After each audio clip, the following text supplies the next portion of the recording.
Bonjour, comment ça va? Soyez les bienvenus sur la chaîne Étiquette et Protocole. Je suis Juliana Santiago et dans cette vidéo, nous allons parler un peu de comment être un couple élégant.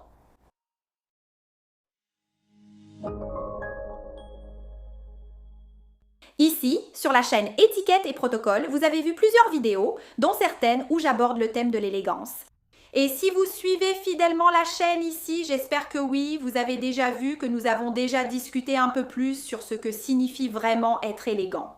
Et être élégante n'a rien à voir avec le fait de porter des vêtements de marque, des bijoux, des vêtements chers. Cela n'a rien à voir avec ce que vous montrez à l'extérieur, mais plutôt tout ce que vous rassemblez et surtout ce que vous avez à l'intérieur de vous.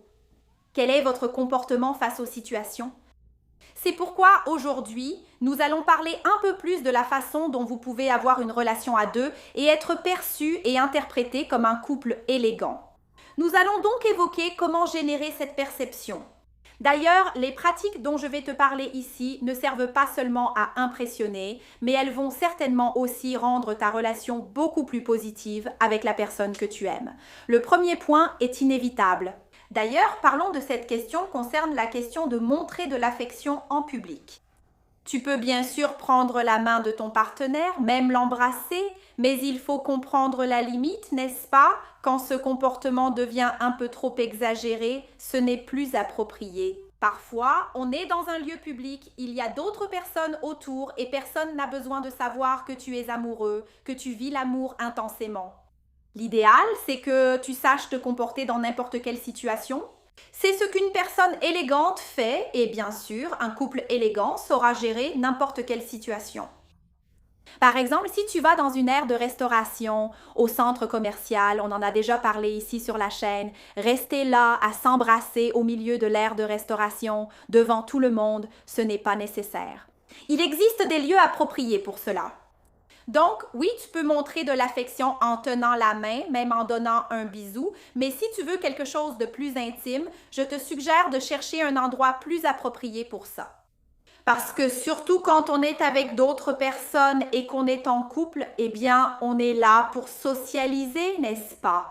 Donc, par exemple, si tu vas dans un restaurant avec un groupe d'amis, tu es là pour créer des liens avec ces personnes, échanger des idées, discuter avec les autres. Parce que si tu voulais passer un moment à deux, tu serais avec ton amoureux à la maison ou dans un autre endroit plus approprié pour une activité romantique, n'est-ce pas? Donc, si tu as choisi d'être là et de socialiser avec d'autres personnes, il n'est pas nécessaire d'en faire trop dans les embrassades. Il vaut mieux vraiment se retenir et choisir l'endroit et le moment les plus appropriés pour ça. Une autre chose à laquelle il faut faire attention, c'est la façon dont le couple se comporte entre eux et aussi en présence d'autres personnes. Ce n'est pas une bonne idée de se disputer en public. Donc souvent, si ton partenaire ou ta partenaire a fait quelque chose qui ne t'a pas plu ou a fait un commentaire que tu n'as pas aimé, ne commence pas à te disputer avec lui ou elle devant tout le monde. Non. Attends d'être à la maison, d'avoir un moment en tête-à-tête pour dire que tu n'as pas approuvé ce qui s'est passé, que ce n'était pas bien, que tu t'es senti offensé. Alors, choisis l'endroit le plus approprié pour en parler. Évite de faire une scène. Pourquoi ça arrive? Très souvent, on est dans un environnement avec d'autres personnes et on commence à se disputer avec notre partenaire. Et non, il ne s'agit pas seulement de l'image d'être perçu comme un couple élégant, mais plutôt de ce que vous deux, en tant que couple, pouvez apporter à cet environnement. L'ambiance peut devenir tendue, parfois même trop lourde. Les gens peuvent perdre l'appétit. Cela peut créer un très gros malaise. Vous pouvez vraiment casser l'ambiance, l'énergie du lieu. Alors oui, chaque fois que vous avez une remarque ou un point soulevé par votre partenaire que vous n'approuvez pas, gardez-le pour en parler de façon plus discrète afin de ne pas créer une situation devant tout le monde. Toujours en parlant des relations, votre relation avec les autres personnes lorsque votre partenaire n'est pas là est aussi très importante. Il n'y a rien de plus déplacé qu'un partenaire qui parle mal de l'autre ou qui expose des détails intimes du couple. Donc, si votre mari est quelqu'un de plus réservé ou si c'est votre femme et qu'elle n'aime pas parler de choses intimes en public avec des amis, parce que je sais qu'il y a des gens que ça ne dérange pas et dans ce cas, tout va bien. Parce que chaque couple connaît ses propres habitudes, n'est-ce pas?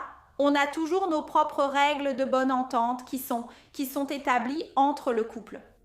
Mais rabaisser cette personne, parler mal d'elle, souligner ses défauts, c'est quelque chose que je ne vous recommande pas de faire. Faire cela avec d'autres personnes, surtout quand votre partenaire n'est pas près de vous, c'est vraiment très déplacé. Si quelque chose ne vous satisfait pas, discutez-en directement avec la personne concernée.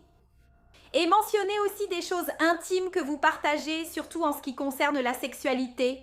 Je vous recommande également de choisir le bon environnement pour en parler. Parce qu'il n'y a rien de plus déplacé que des personnes qui partagent leurs intimités et laissent l'autre partenaire dans une situation très inconfortable.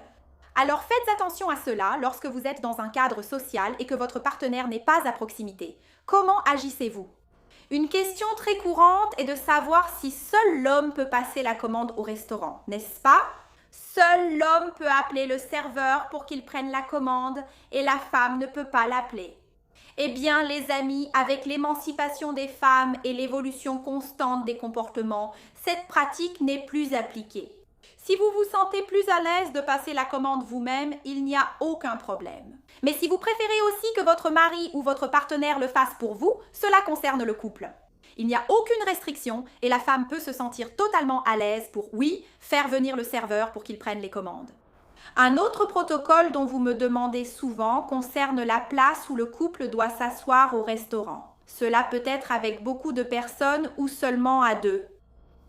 La réponse est que l'idéal est que vous soyez assis l'un en face de l'autre, car pour maintenir une intimité, pour entretenir un lien très fort, il y a d'autres endroits pour cela. Et surtout, lorsqu'il y a d'autres personnes dans le groupe qui seront à la même table que vous, l'important est de favoriser de nouveaux liens.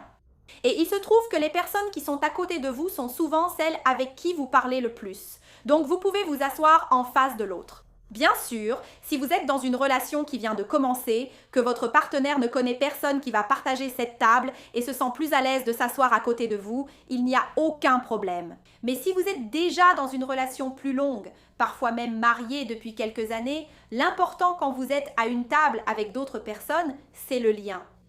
En tête-à-tête, je recommande aussi que vous vous asseyez l'un en face de l'autre.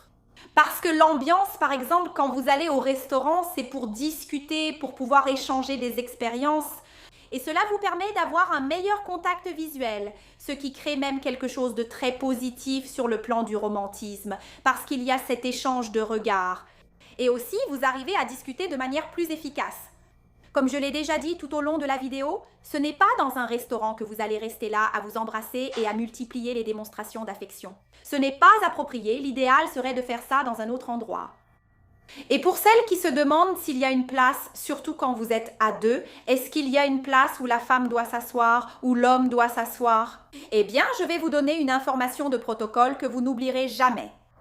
Généralement, la personne la plus importante à ce moment-là ou la personne à qui vous voulez donner de l'importance à ce moment-là.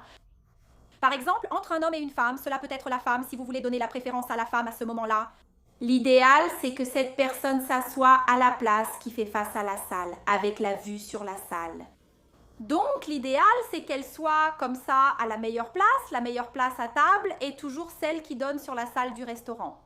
Donc, la personne mise en avant à ce moment-là doit toujours être assise à cette place. Et cette règle, d'ailleurs, vous pouvez l'utiliser dans d'autres types de situations dans votre vie, de manière générale. Et là, vous devez sûrement vous demander comment vous pouvez devenir encore plus élégante. Eh bien, je vais laisser ici à côté la vidéo, les secrets de l'élégance, qui peuvent être appliqués à toute personne, quel que soit le genre. Alors, allez-y, cliquez, regardez cette vidéo car je suis sûre qu'elle fera toute la différence pour que vous deveniez la meilleure version de vous-même. On se retrouve la semaine prochaine. Merci beaucoup.